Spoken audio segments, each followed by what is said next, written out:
In Module 4, threading, bending, and connecting rigid conduit were discussed. In this lab, each skill will be practiced. First, a couple safety considerations. Safety glasses must be worn at all times. Leather gloves may also be necessary depending on the tools. Metal shavings are harder than skin, so use your head and protect your hands.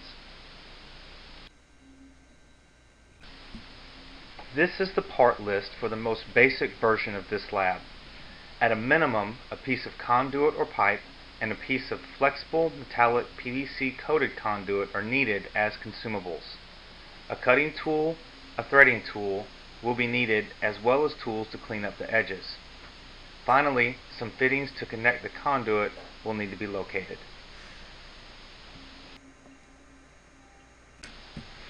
There is a bit of a method as to which task is to be done first.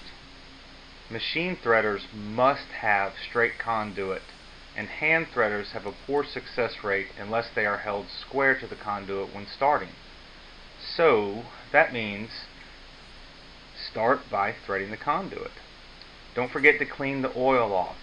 Then bend your pipe, then connect your fittings.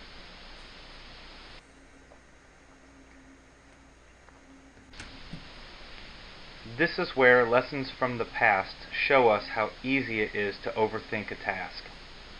The threads for rigid conduit are the same as for water and fuel gas pipe. Fancy machinery is not always required.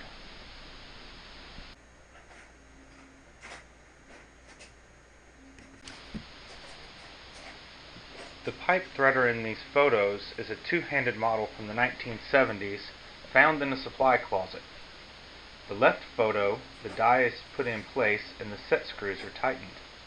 On the right is the collar and guide pins that center the pipe.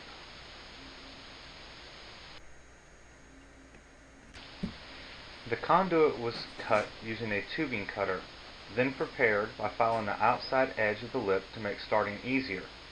The inside of the conduit was also deburred. Cutting oil was applied to the pipe and the die. The photo on the left is just as the process started. Downward pressure was required while turning the handle. After the first revolution, downward pressure was no longer required. Spin the handles, counting the turns. If great resistance is felt, reverse the directions for a quarter turn, then begin again. This will allow the metal chips to break off. Seriously, count your turns. Here is our final product with the cutting oil cleaned off.